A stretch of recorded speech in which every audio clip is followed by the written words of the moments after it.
থেকে বের হওয়া যাচ্ছে না প্রত্যেক দিন প্রতি মুহূর্তে। 25শে জুন কসবা কাণ্ড, আর তারপর আজ 1 জুলাই, চারটে চতুষ্কোণে চারদিকে আমাদের নজর রয়েছে। এই কাণ্ডের 4 দিন অতিক্রান্ত। আমি অভিক বসু আপনাদের জানাবো কেন বললাম ব্যঞ্জনবর্ণের একটা শব্দ ম। কসবা কাণ্ডের পর প্রথম মূল অভিযুক্ত মনোজিৎ ম, তারপর একের পর এক মন্তব্য ম, মন্তব্যে কে মদন মিত্র ম, আরও এক ম মানুষ। আসবো এক এক করে চারটে চতুষ্কোণে। প্রথমেই আপনাদের জানাই কামারহাটির তৃণমূল বিধায়ক মদন মিত্র শোকজের একের পর এক চিঠিতে হয়তো তার ফাইল ভরে যাবে, কিন্তু মন্তব্য করেছেন ধারাবাহিকভাবে বিভিন্ন ক্ষেত্রে। আর মদন মিত্র কসবা কাণ্ডে যখন ওই নির্যাতিতার এই পরিস্থিতিতে সরব গোটা বাংলা, মদন মিত্র বলেছিলেন সঙ্গে আরও 2-1 জনকে সহপাঠীকে নিয়ে যেতে পারতেন, বলেছিলেন পরিবারের কাউকে নিয়ে যেতে পারতেন, বলেছিলেন পরিস্থিতি বুঝে একা যাওয়া ঠিক হয়নি, সে ওখানে না পৌঁছলে এই ঘটনা ঘটতেই পারতো না। একের পর এক বিতর্কিত মদন মিত্রের তার মন্তব্য। আর সেখান থেকে দাঁড়িয়ে এবার দল যখন তৃণমূল কংগ্রেসের তরফ থেকে যখন শোকজ করা হলো, তখন মদন মিত্র পাল্টা তার ভুল স্বীকার করলেন। তার ভাবমূর্তি দলের যদি তার মন্তব্যের কারণে হয় সেক্ষেত্রে তিনি ক্ষমাপ্রার্থী বললেন। রাজ্যের প্রাক্তন মন্ত্রী কামারহাটির বিধায়ক মদন মিত্র কি বলেছেন মদন মিত্র ক্যালকাটা নিউজের মুখোমুখি হয়ে দেখুন। আমাকে তাড়িয়ে না দিলে, ঘাড় ধাক্কা দিয়ে ঘরের ভেতর থেকে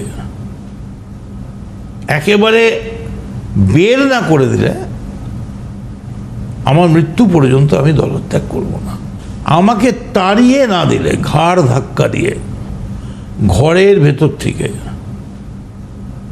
একেবারে বের না করে দিলে আমার মৃত্যু পর্যন্ত আমি দলত্যাগ করব না। আমাকে তাড়িয়ে না দিলে, ঘাড় ধাক্কা দিয়ে ঘরের ভেতর থেকে একেবারে বের না করে দিলে আমার মৃত্যু পর্যন্ত আমি দলত্যাগ করব না। আমাকে তাড়িয়ে না দিলে, ঘাড় শোকজ কারণ দর্শিয়েছেন মদন মিত্র। তিনি ক্ষমা চেয়েছেন, বলছেন দল সেখানে যদি আমার ভাবমূর্তি আমার মন্তব্যের কারণে নষ্ট হয় তাহলে মদন মিত্র শোকজের জবাব দিয়ে নিজের ভাবমূর্তি ঠিক করেছেন। কিন্তু পাল্টা মদন মিত্র কিন্তু আরও একটা কথা বলেছেন, কাউকে ঘাড় ধাক্কা দিতে হবে, না হলে মদন মিত্র দল ছাড়বেন না। উল্টে যদি বলা যায় যে মদন মিত্রকে কেউ ঘাত ধাক্কা না দিলে তিনি তৃণমূল কংগ্রেসে থাকবেন, ছিলেন, আছেন, থাকবেন। কখনো বিষ্ণুপুর, কখনো কামারহাটি, বিভিন্ন জায়গার বিধায়ক, রাজ্যের প্রাক্তন পরিবহন মন্ত্রী, প্রাক্তন ক্রীড়ামন্ত্রী। কিন্তু মদন মিত্রের এই মন্তব্যের কারণে বারংবার বিভিন্ন পরিস্থিতি বিতর্ক দানা বাঁধলেও এবার মদন মিত্র বলছেন যে দলে আছি, ছিলাম, থাকবো, ঘাড় ধাক্কা না দিলে যাব না।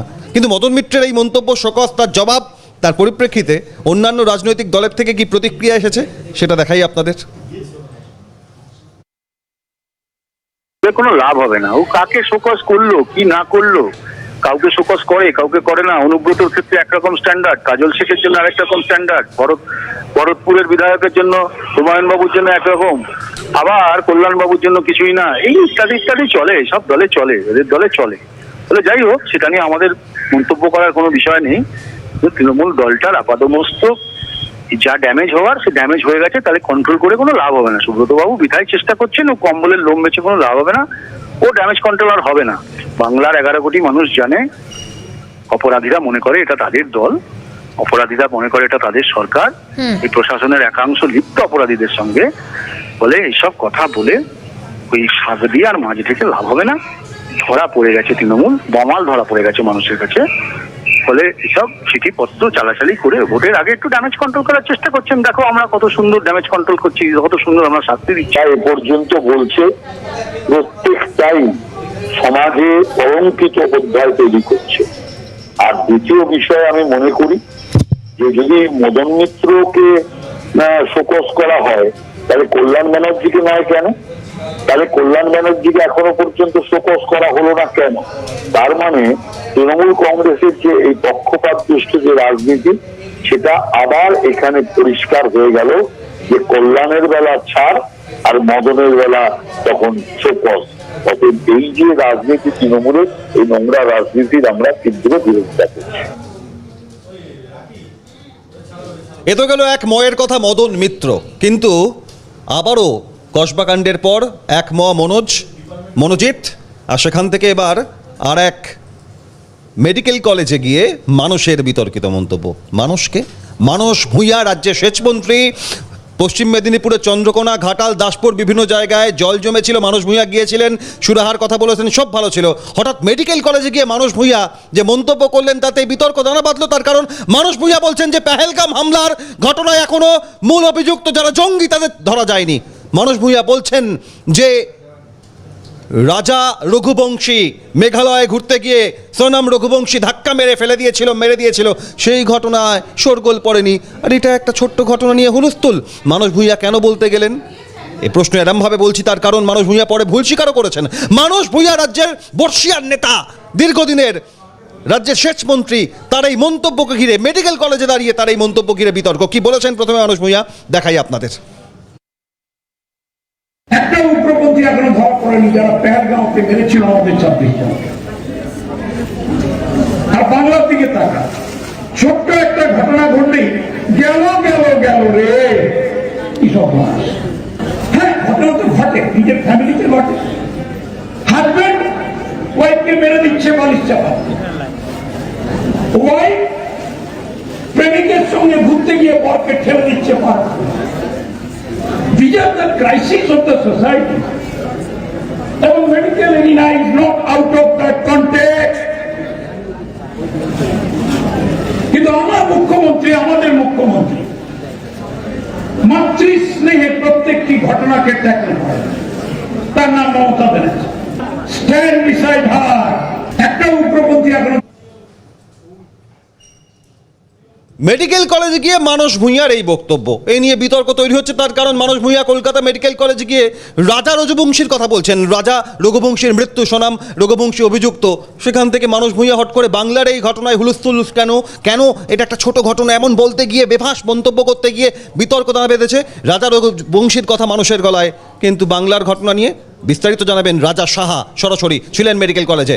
আমরা যোগাযোগ করার চেষ্টা করছি। আপনাদের জানাই যে মদন মিত্র, মানুষ ভূঁইয়া একের পর এক মন্তব্য করছেন কসবা কাণ্ডের পর, যেখানে ইতিমধ্যেই শ্রীরামপুরের সাংসদ কল্যাণ বন্দ্যোপাধ্যায়, মদন মিত্র, অল ইন্ডিয়া তৃণমূল কংগ্রেস তাদের এক্স পোস্ট থেকে সোশ্যাল মিডিয়ায় ইতিমধ্যেই বলেছেন যে দলের অবস্থান নয়, দল করা, ব্যবস্থা নেওয়া হোক, দোষীদের দ্রুত সাজা হোক, সমস্ত রকম ব্যবস্থা গ্রহণের জন্য আমরা চেষ্টা চলছে। কলকাতা পুলিশ গ্রেফতার করেছে, সরকার এ ব্যাপারে কঠোর।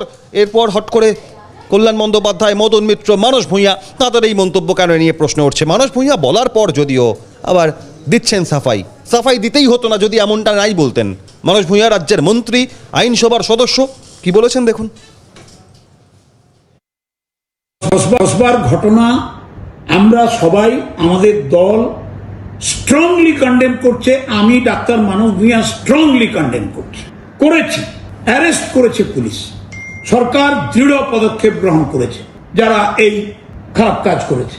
আমাদের সরকার, আমাদের মুখ্যমন্ত্রী কখনোই এই ধরনের ঘটনাকে বরদাস্ত করেন না এবং আমাদের নেতৃত্ব এই জিনিসকেও বরদাস্ত করেন না। অত্যন্ত মর্মাহত আমি। আমার নামে বিকৃতভাবে একটা ঘটনাকে দিয়ে আরেকটা ঘটনা চাপিয়ে প্রচার করা হচ্ছে। দরকার হলে আমি আইনি পদক্ষেপ নেব।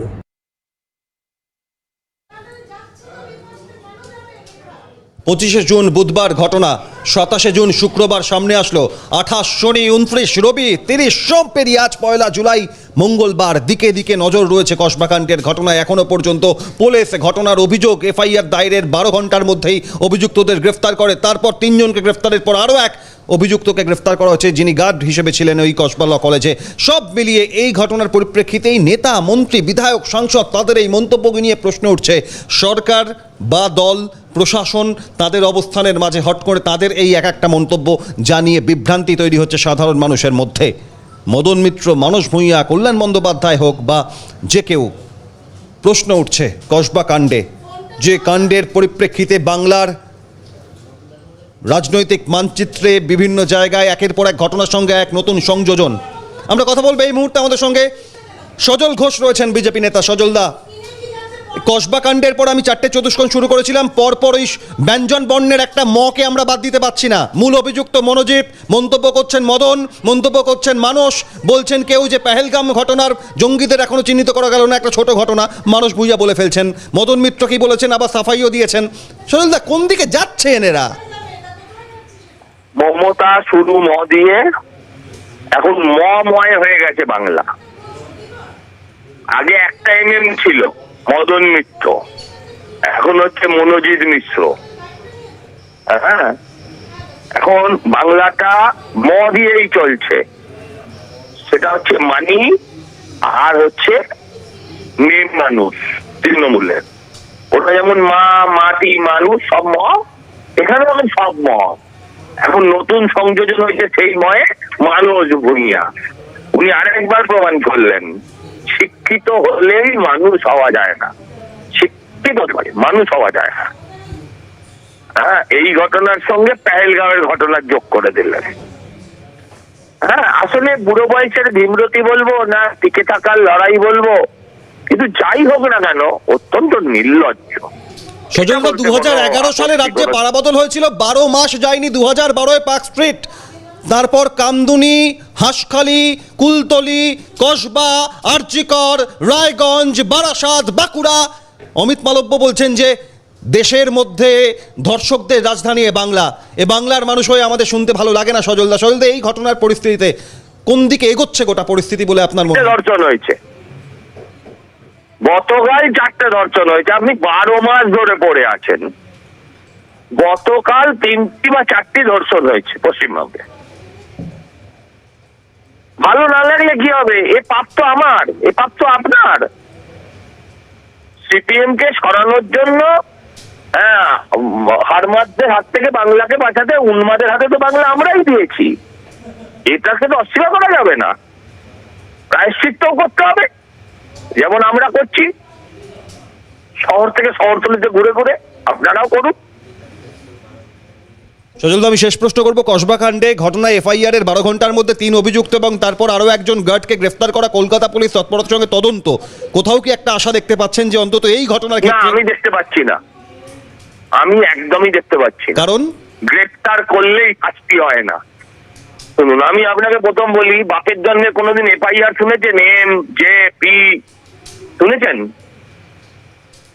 আচ্ছা, এম দিয়ে কার নাম শুরু হয়েছে বলে আপনি মনে করেন? এম দিয়ে কিন্তু মনোজিৎ মিশ্রের নাম শুরু হয়নি। এম দিয়ে যাকে ইন্ডিকেট করা হয়েছে সে অন্যজন, জে দিয়ে যাকে ইন্ডিকেট করা হয়েছে তিনি মনোজিৎ। আচ্ছা বলুন তো, আপনারা যে কোনো ঘটনার পর, কামদুনির পর পরিবারকে পেয়েছিলেন, হাঁসখালির পর পরিবারকে পেয়েছিলেন, পার্ক স্ট্রিটের ঘটনার পর নির্যাতিতাকে আপনারা পেয়েছিলেন। এই ঘটনার পর নির্যাতিতা বা তার পরিবার, তার বাড়ি ঘর কিছু আপনারা দেখাতে পেরেছেন? তাদের কারোর বক্তব্য, রিয়াকশন কিছু পেয়েছেন বিশদভাবে? একেবারে সজলদা, আপনার কথা থেকেই একটা ইঙ্গিত, নতুন ইঙ্গিত, যেটা আগামী দিনে হয়তো এই ঘটনার প্রকৃত সত্য সামনে আসার ক্ষেত্রে একটা বড় বাধা বা বড় সমস্যা, বড় এক গভীর রহস্যের দানা বাঁধতে পারে। অনেক ধন্যবাদ। পরিস্থিতি কোন দিকে যায় প্রতি মুহূর্তে নজর থাকবে। তবে মানস ভূঁইয়া মদন মিত্রের পর যে মন্তব্য করেছেন, মন্তব্যের পর সাফাইও দিয়েছেন। আরও একবার আপনাদের শোনাই কেন আজ 4টে 24 হঠাৎ মানস ভূঁইয়াকে নিয়ে কথা বলছি। তার কারণ রাজ্যের সেচমন্ত্রী, বন্যা পরিস্থিতির দিকে দিকে জল জমেছে, টানা বহু মানুষ ভিটেমাটি ছাড়া, তাতে মানস ভূঁইয়ার বক্তব্য না। কসবার ঘটনায় মানস ভূঁইয়া মেডিকেল কলেজে দাঁড়িয়ে যে ঘটনার কথা বলেছেন, যে পেহেলগাম হামলা থেকে শুরু করে রাজা রঘুবংশীর মৃত্যু, সেখান থেকে বাংলার এই ঘটনাকে নিয়ে হুলস্থুল কেন, মানস ভূঁইয়া আজ এ প্রশ্ন করেছেন। আরও একবার দেখুন কি বলছেন মানস ভূঁইয়ার বক্তব্য, দেখুন। একটা উগ্রপন্থী এখনো ধরা পড়েনি যারা পেহেলগাঁওকে মেরেছিল আমাদের 26 জন। আর বাংলার দিকে তাকা, ছোট্ট একটা ঘটনা ঘটলেই গেল গেল গেল রে, কি সব। হ্যাঁ, ঘটনা তো ঘটে, নিজের ফ্যামিলিতে ঘটে। হাজবেন্ড ওয়াইফকে মেরে দিচ্ছে বালিশ চাপা, ওয়াইফ প্রেমিকের সঙ্গে ঘুরতে গিয়ে বরকে ঠেলে দিচ্ছে পাড়া। These are the crises of the society. And medical arena is not out of that context. কিন্তু আমার মুখ্যমন্ত্রী, আমাদের মুখ্যমন্ত্রী মাতৃ স্নেহে প্রত্যেকটি ঘটনাকে ট্যাকল করে। তার নাম মমতা ব্যানার্জি। স্ট্যান্ড বিসাইড হার। শুনলেন বক্তব্য।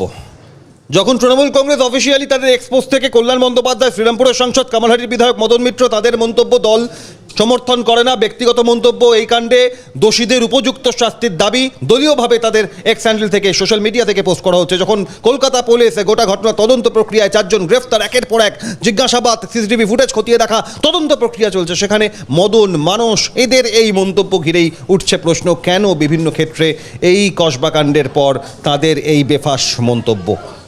এবং মদন মিত্র সেখানে শোকজের জবাব, ক্ষমাপ্রার্থী, ঘাত ধাক্কা না দিলে দল থেকে বেরোবো না, এইসব হওয়ার পর মানস ভূঁইয়া তার এই মন্তব্য। মানস ভূঁইয়া সাফাই দিয়েছেন, মমতা বন্দ্যোপাধ্যায় গোটা ঘটনা খুব কঠোরভাবে দেখছেন, কড়া শাস্তি হবে দোষীদের বলছেন। কিন্তু এই বলে ফেলার পর মানস ভূঁইয়ার এই বলার প্রয়োজনই বা কী ছিল? তিনি যে বেফাঁস মন্তব্য করেছেন তার সাফাইতে তা স্পষ্ট। দেখুন আরও একবার মানস ভূঁইয়ার সাফাই। ঘটনা আমরা সবাই, আমাদের দল স্ট্রংলি কন্ডেম করছে। আমি ডাক্তার মানস ভূঁইয়া স্ট্রংলি কন্ডেম করেছি। অ্যারেস্ট করেছে পুলিশ, সরকার দৃঢ় পদক্ষেপ গ্রহণ করেছে যারা এই খারাপ কাজ করেছে। আমাদের সরকার, আমাদের মুখ্যমন্ত্রী কখনোই এই ধরনের। আর এই নিয়েই কথা বলবো, কংগ্রেস মুখপাত্র সৌম্য আইচরায় রয়েছেন। সৌম্যদা, মদন মিত্র শোকজ আর মানস ভূঁইয়া এবার বেফাঁস, সৌম্যদা পর কি বলবেন?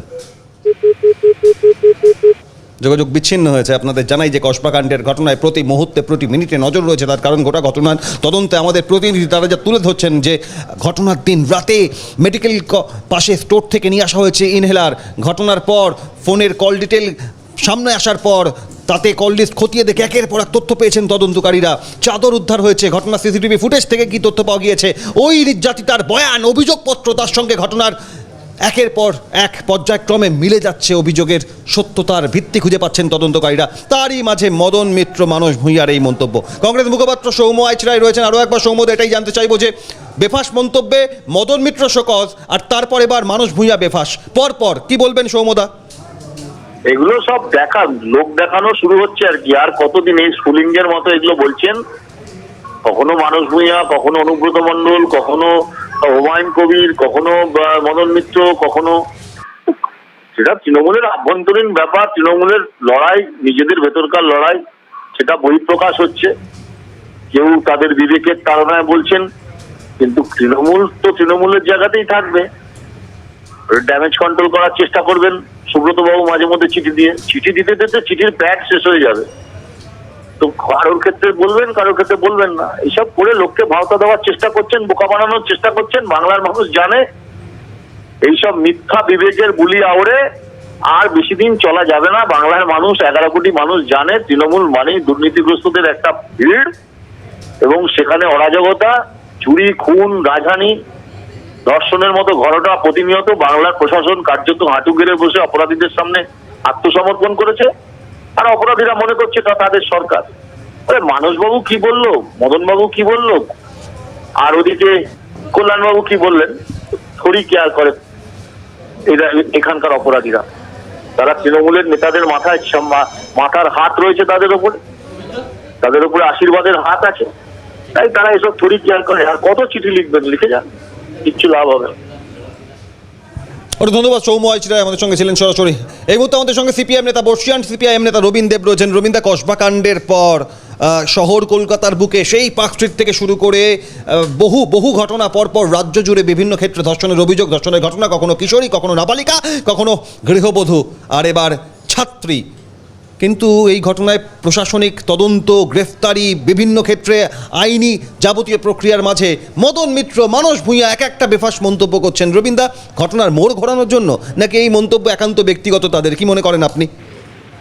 এখন অবয়া থেকে তামান্না, শত শত মায়ের বুকে কান্না, সেই অবস্থার মধ্যে আবার ঘটলো এই কসবার ঘটনা। আইন কলেজে আইন ছাত্রীর উপর ধর্ষণ এবং তার সাথে শাসক দল জড়িত, 3 জনকে গ্রেপ্তার করেছে। এখন বিচার বিভাগের আওতায় আছেন আর তদন্ত চলছে। এর মাঝখানে তৃণমূল দল, একটা দল আপাতমস্তক দুর্নীতির জালে জড়িয়ে আছে। যত অপরাধ, সেই অপরাধের সাথে তারা সংশ্লিষ্ট। যেখানে হাত দেওয়া হচ্ছে মানে সেইখানেই হচ্ছে তৃণমূলকে পাওয়া যাচ্ছে যত অপরাধের ক্ষেত্রগুলিতে। তখন আমরা দেখছি তাদের দলেরই নেতারা, কেউ সাংসদ, কেউ বিধায়ক, কেউ মন্ত্রী, তারা এক একজন এক এক কথা বলছেন। সুতরাং তাদের কথার মধ্যে এটাই হয়, একটা যখন দল বিশৃঙ্খল অবস্থায় পড়ে, মানুষের থেকে তারা বিচ্ছিন্ন হয়ে পড়ে, তখন তাদের মধ্যে বিভিন্ন নেতা, বিভিন্ন সংগঠক তারা তলাপ বকতে শুরু করে। তার জন্য মদন মিত্র বলেছেন কি, তারপরে তিনি ক্ষমা চেয়েছেন, তারপর কল্যাণ বন্দ্যোপাধ্যায় কি বলেছেন, আজকে আবার মানুষ ভূয়া বলছেন। আসল কথাটা হচ্ছে দৃষ্টি ঘোরাতে হবে। অপরাধের পর অপরাধ, যেমন শিক্ষক নিয়োগ, সেখানে দুর্নীতি, বালি পাচার, গরু পাচার, কোথায় না যেখানে হাত দিচ্ছেন সেখানে হচ্ছে দুর্নীতির জালে তারা জড়িয়ে আছেন।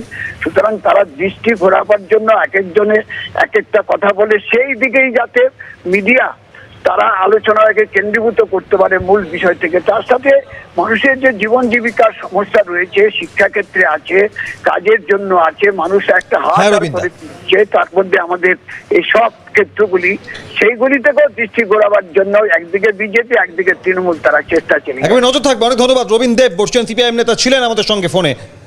বাংলার বুকে এত বড় একটা ঘটনা, সেখানে কল্যাণ, মানস, মদন, এদের এই বেফাস মন্তব্যে ব্রেক কষতে হবে। তবে অন্যান্য কি খবর রয়েছে তাই নিয়ে ফিরবে একটা ব্রেকের পর। সঙ্গে থাকুন আপনারা।